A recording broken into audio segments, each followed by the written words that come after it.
पहले कहे लगलू रूठी ओसु के होली जाई कसाली छूछी आवो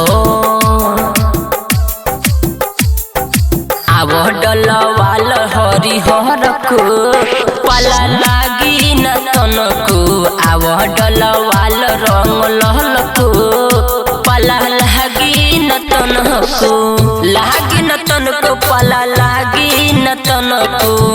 लागी न तनको पला लागी न तनको आवो आवो डलवाल हरिहर को पला लागी न तनको आवो डलवाल रंग लहल को पला लागी न तनको।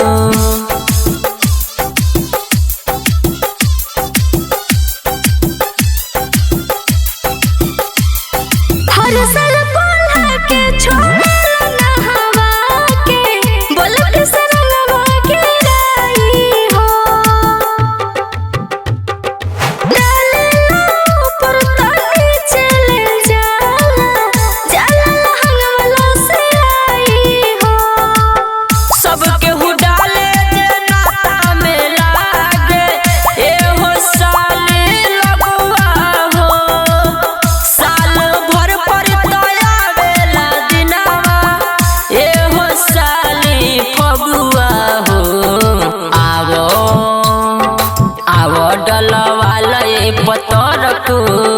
पला लागी न तनको आवो डलवाल ये समर को पला लागी न तनको।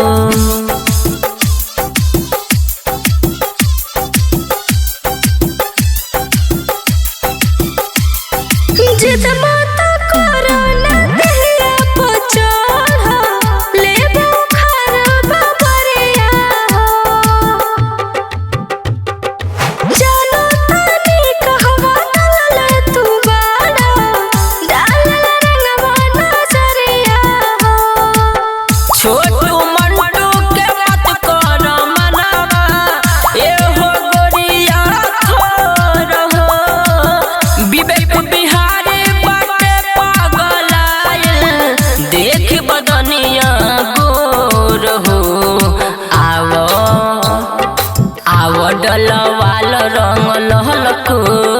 पला लागी न तनको आवो